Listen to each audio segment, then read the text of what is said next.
What is up, everyone? Brandon First, aka First Report, representing the Off the Bench Podcast Network. Before we get to today's show, let us take a moment to pass along a reminder, a safety message here during this holiday season.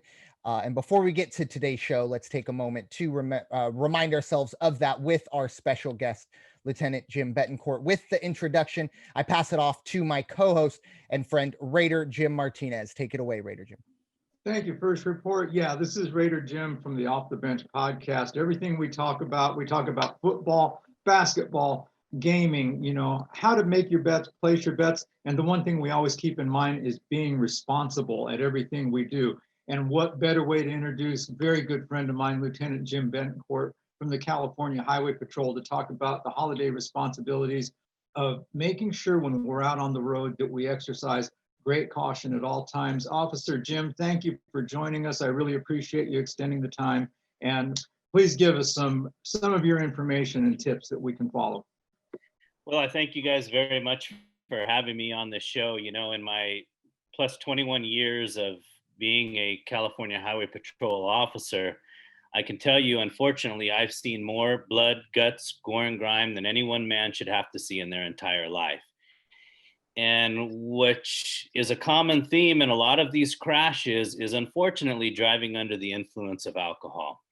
Especially during the holiday season, we see a lot of crashes that involve DUI, whether that's alcohol, prescription drugs, you name it. That's the type of stuff that we see.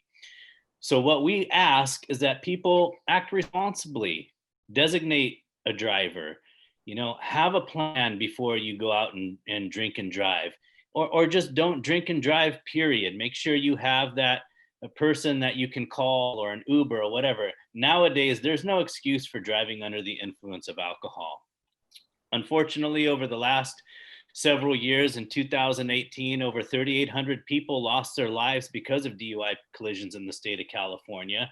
Over Christmas period last year, we arrested 271 people statewide for that. And let me just say this, DUI is not a victimless crime, right?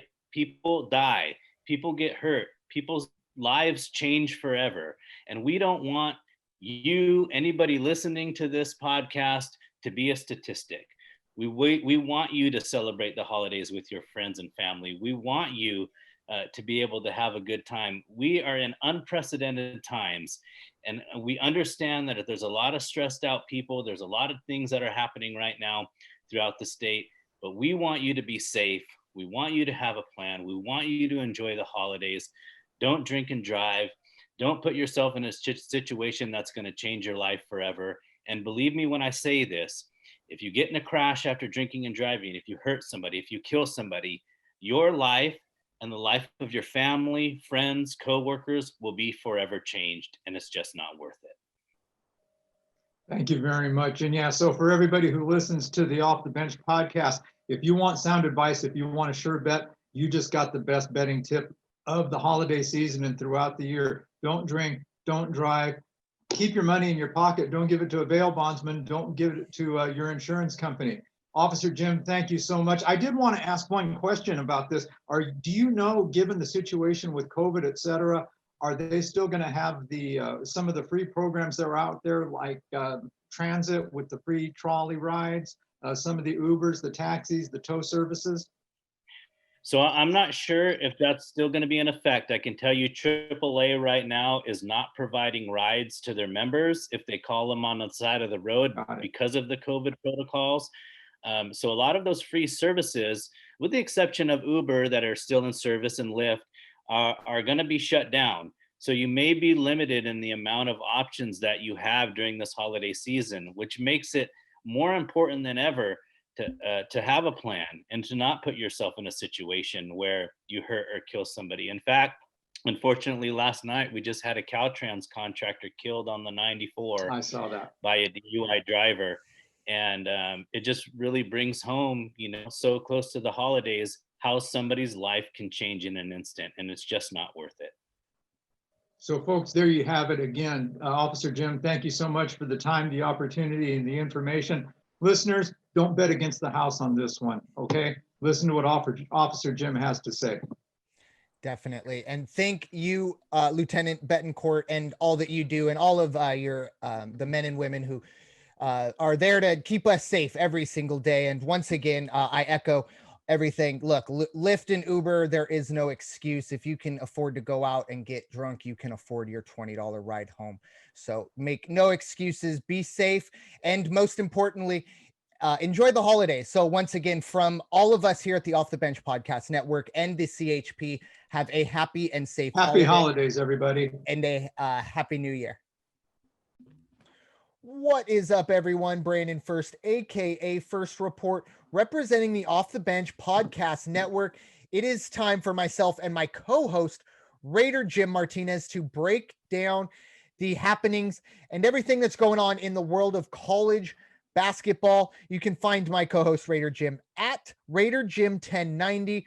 Mr. Martinez, how are you doing today, sir? I'm doing well, and glad to say that we are 2 weeks away from getting rid of the year 2020, and hopefully we're getting rid of COVID, and hopefully basketball stays underway, and we get to have as close to a full season as we can, and even a March Madness in 2021. Amen. Yeah. March Madness is key. That is, like I said, I don't know if we could go 2 years without filling out brackets or anything like that. So very key. And like you said, we are, just 2 weeks away from toasting the final day of, a year that I think all of us are going to remember. Hopefully this will be the 1 year that we remember. But anyways, it is time to talk about college basketball. It's been a bit of a struggle. Look, let's be honest, for a lot of teams, not necessarily on the court. I mean, they have their problems there and struggles there, but that's kind of the easy part. You always deal with struggles on the court, got to get better here and there. But what's different, obviously, this year is everything else that is going on, whether it's scheduling teams with a week in advance, or not knowing when you're going to practice next, or in, unfortunately, Gonzaga and Baylor's case, not knowing the game is canceled until about an hour before tip-off. And of course, that's what we had about last week.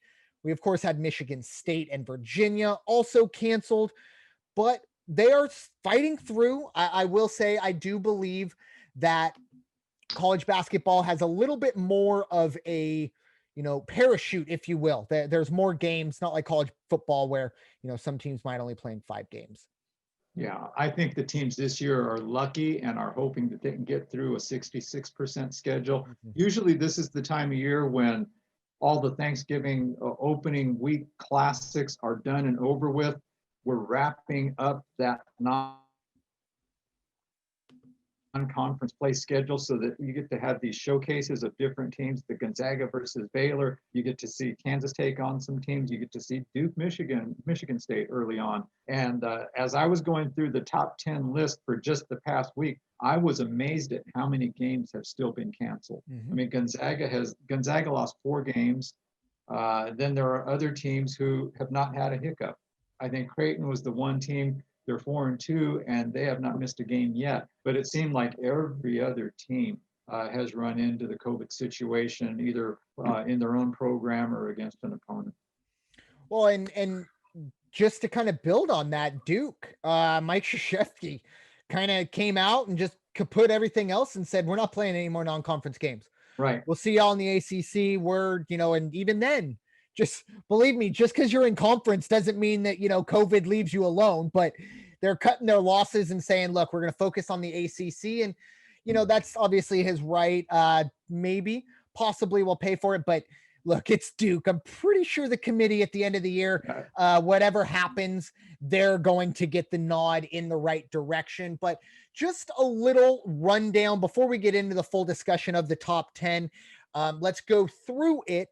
You have Tennessee breaking into the top 10, kind of to the question of both of us that we talked about before the podcast. 3-0, really haven't beaten anybody, but anyways, 3-0, moving up from number 12 This is the AP poll, just a heads up. That's what I'm going off of. Number 9 is Creighton, 4-2. They drop a spot. Right. West Virginia is number 8 at 6-1. Villanova, number 7 at 5-1. Houston is 4-0 at number 6. Kansas, 6-1 at number 5. Number 4 is Michigan State, 6-0. Iowa at 6-0 as well. Number 3.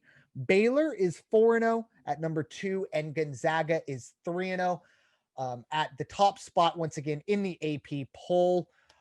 You know, I think the biggest thing is it's a war of attrition for a lot of these teams. Who's getting out there and actually playing basketball games?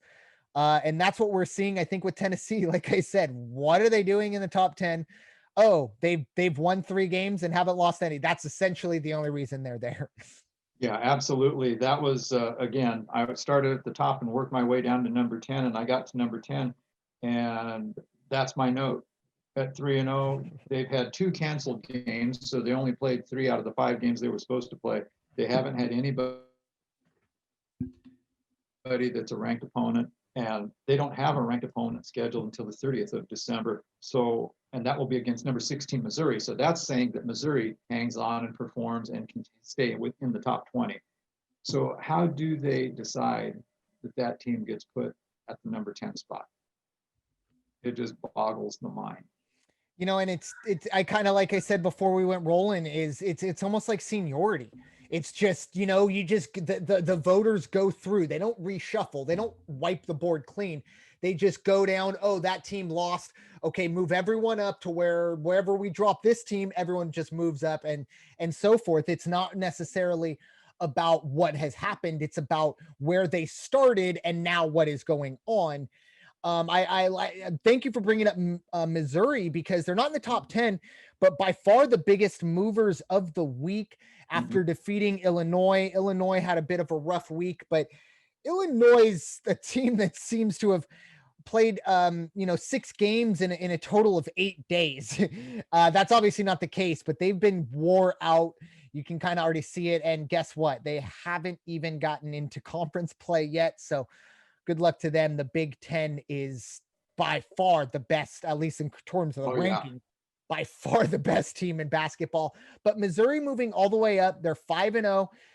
The big game of today, or at least as we're recording for the podcast version, I don't think the video version will be out in time, but tonight, actually, as I speak right now, we have Kansas and Texas Tech will be tipping off. Obviously, Kansas at number 5, Texas Tech at number 14. Texas Tech is 4-1.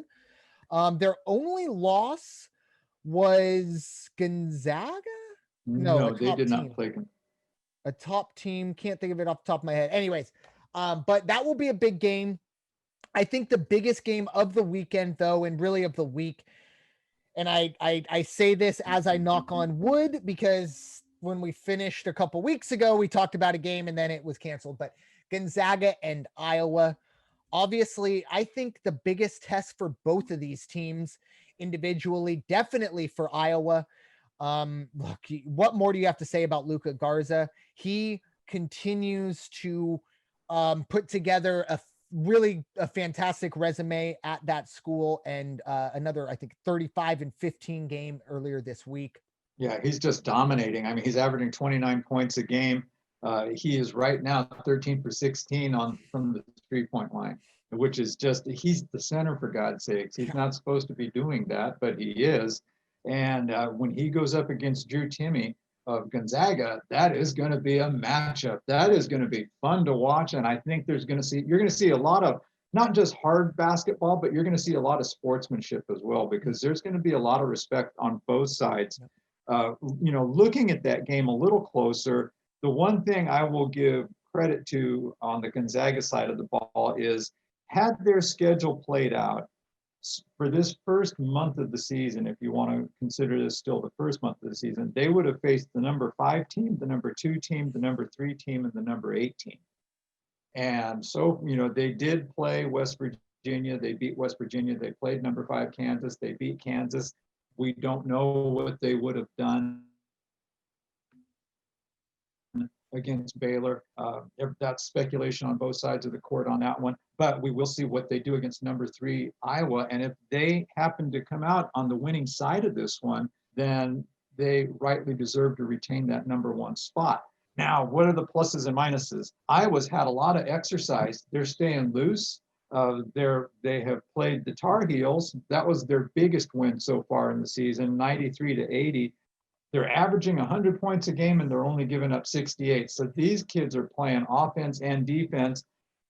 You know, you could question the strength of schedule, but I'm not going to question the strength of schedule. That's going to rise to the surface and see, you know, do they put up those kinds of numbers when they play the Gonzaga team? And Gonzaga, while they lost 4 of their games since they played West Virginia.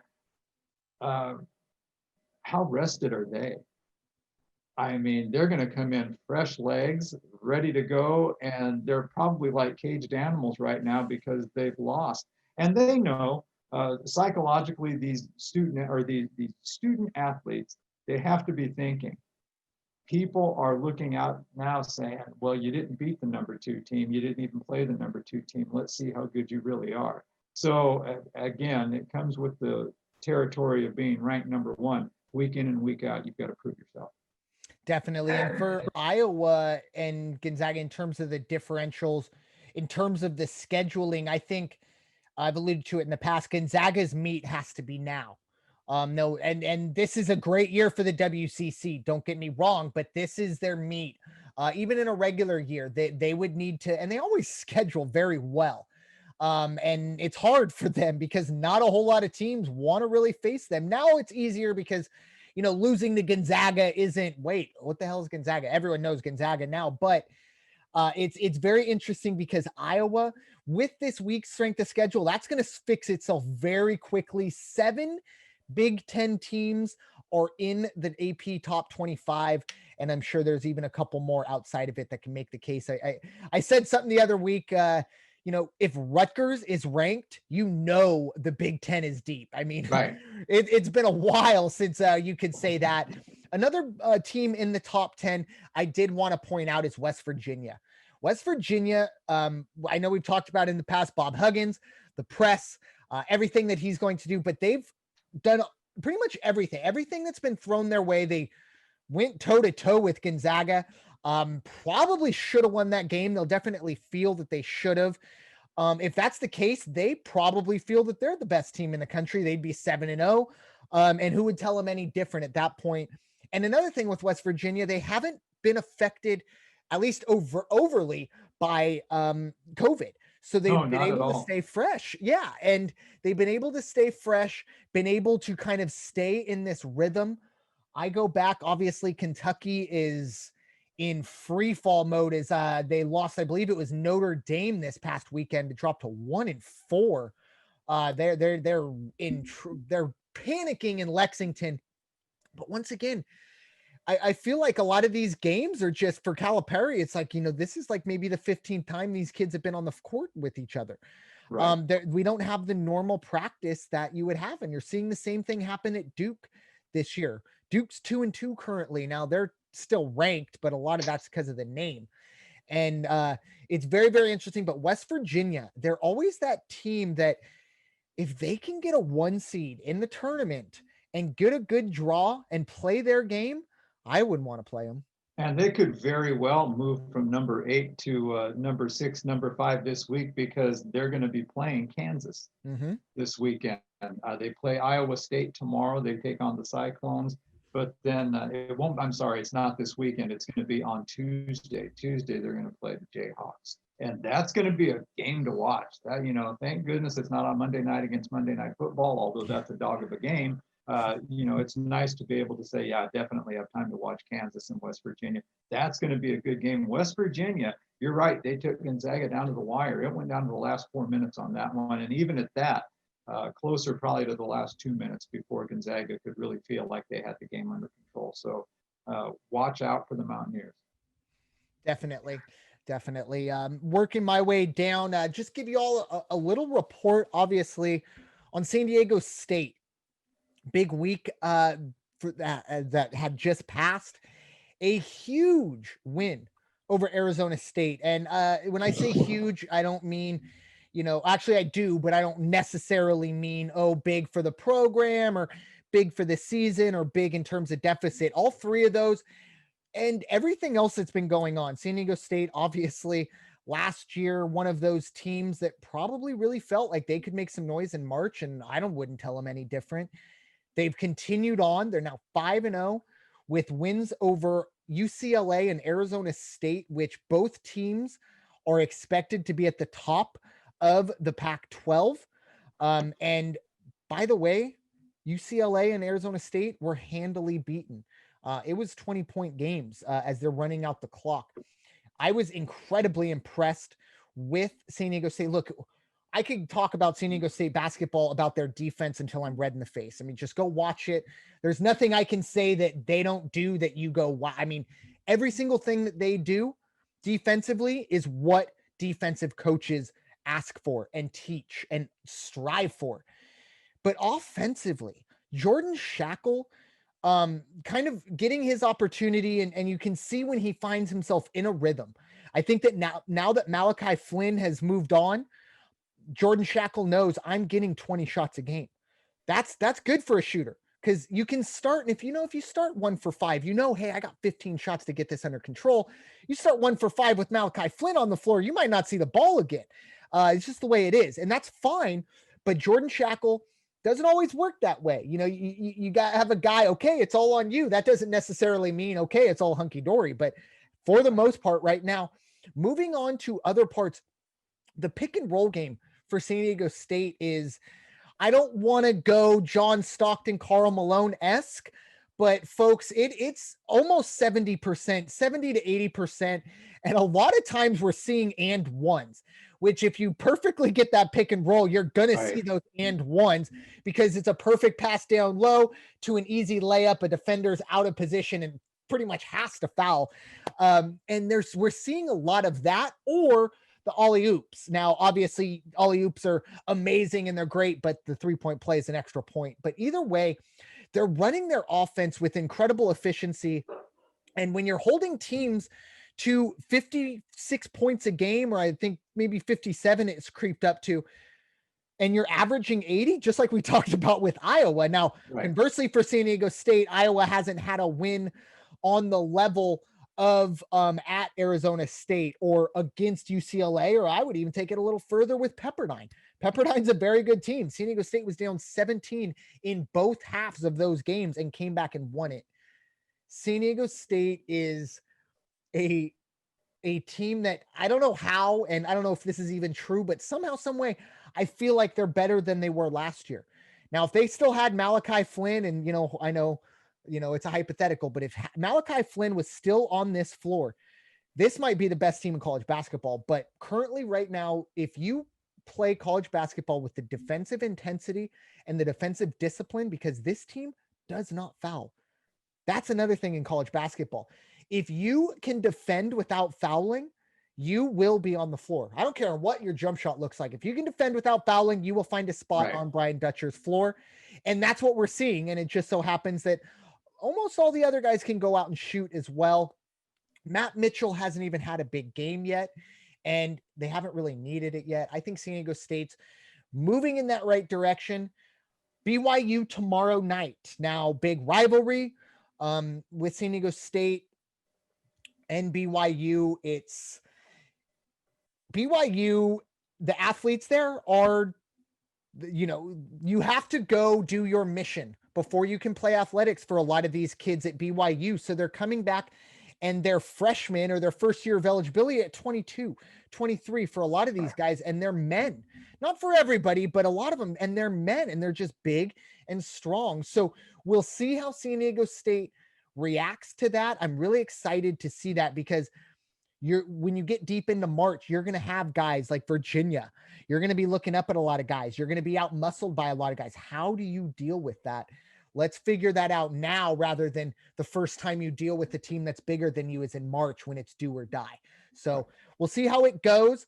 I definitely want to sit here and say take San Diego State, but look, I really do. BYU basketball wise is always that wild card because they're just, like I said, they're grown men over there and they can just overpower teams if they need to.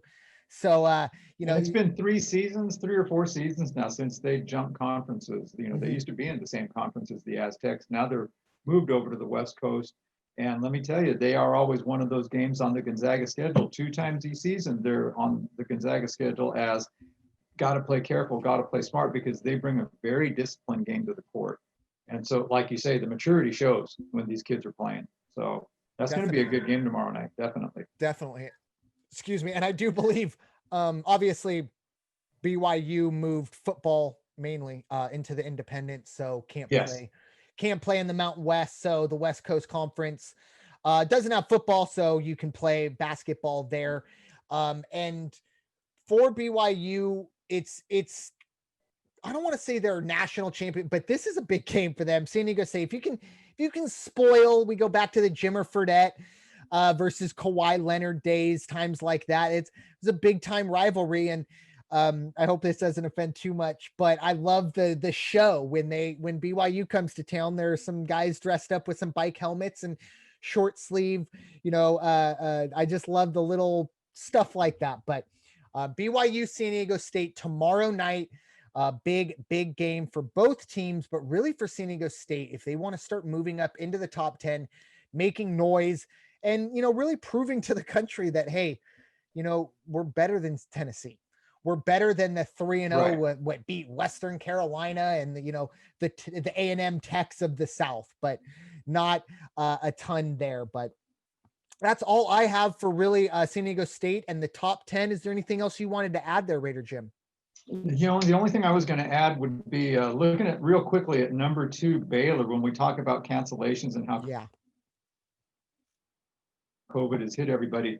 It started with that Gonzaga game with number 1 and number 2 were supposed to play, and it got canceled the morning of the game. Baylor has suffered the same fate. Along with the Gonzaga game, they lost 3 more games. So they have had a total of 4 cancellations or postponements. And, so they're getting a little bit, not rusty, but there they are sitting on the sidelines, not being able to play the non-conference schedule they were hoping to. So the game that they were looking forward to after the Gonzaga game was going to be on the December the 15th. They were supposed to take on Tarleton State, and that got postponed. And then on December 13th, they were supposed to take on the number 13 Texas Longhorns. Everybody was looking forward to that one too. That was going to be bragging rights in the Lone Star State. And so that one also got postponed. So they did get to play SF Boston on the 9th, and they won that game. And now they're going to be playing, they finish out the year playing Kansas State, Arkansas, Pine Bluff, and Central Arkansas. So not quite the non-conference resume that they were hoping for, but that doesn't speak at all against Baylor. None of this is their fault, and don't sell your stock in that team because they're going to hang on in the top 3 spot for quite a while, I would imagine. Well, and the way I understand it, and I don't even know if this is out there or if anyone really even knows the answer to this question, but obviously it was Gonzaga's side that affected things. Yes. So for Baylor, I would have to imagine, unless there's positive tests in their camp, that look, they can go and they can practice. Now, eventually it gets frustrating practicing, doing the same things over and over and over. You want to get into a game, but for Gonzaga, when they have positive tests, their team has to quarantine. Their team 10 days, 2 weeks, or whatever it is. Like I said, I'm not 100% sure, but there is something that they're isolated. They're not on the basketball court. So that is something, at least for Baylor, that, they can look at it and say, look, 3 or 4 games got canceled, but at least we were able to get practice time in. Gonzaga was not able to do that. I've always continued to kind of echo this sentiment. See a lot of people like, oh, Gonzaga, and those players, how irresponsible, things like that. Look, people, you don't know.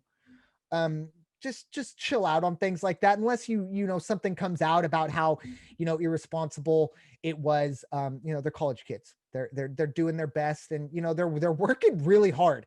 I'll bring it back up again. Boston College leaving millions of dollars on the table because they really looked at their student athletes and said, you know what, this is taking too much of a toll.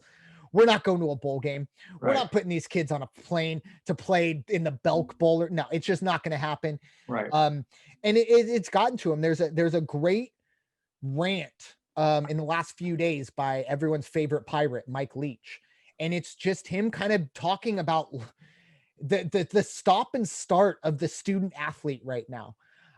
You have enough stuff up in the air in terms of how you're going to get your degree and go to class, let alone, where you're supposed to stand, when the mask is supposed to be on you. That's one of the worst things on Twitter. You see a screenshot of a kid in the sideline and his mask is, under his nose, like, oh my God, it's like, guys, chill out. He's trying to watch, get focused on the game. It's just, everything's gotten a little out of control and these kids are doing their best. 99% of them, I'm sure there's, outliers out there, but really for their sake and ours as well, we want March Madness. And I've said it once, I'll say it again. If we have to sacrifice, the Iowa Gonzaga right, on December 19th, so that we can get a national championship of that same caliber in March, I'm okay with that. So, that will be my final thought. Raider Jim, final thoughts for another fantastic episode here of the college basketball recap show. No, I'm hoping that, again, all the COVID scares and all the COVID cancellations, postponements are out of the way. We can keep our fingers crossed and let's just move forward. Let's finish out the non-conference schedule. Let's look forward, give Iowa and Gonzaga the opportunity to play on Saturday and hopefully give everybody a good show. I don't think they're going to disappoint. Yes, amen. And that is the key. I think I'm really excited for that one. Luka Garza against that Gonzaga team. All eyes will be on those matchups. So thank you, Raider Jim. Always a pleasure. And thank you to all those out there listening. Don't forget to like and subscribe. Follow us on Twitter. Raider Jim is at Raider Jim 1090. Myself at First Report, FERST Report. Also, head on to Viget. Have some fun with us on our betting league. Find us at Off the Bench Podcast Betting League. Once again, thank you all so much for listening. Now it's time for y'all to go wash your hands and stop hating, everybody. We'll talk to you all next week. Peace to everybody. Thank you.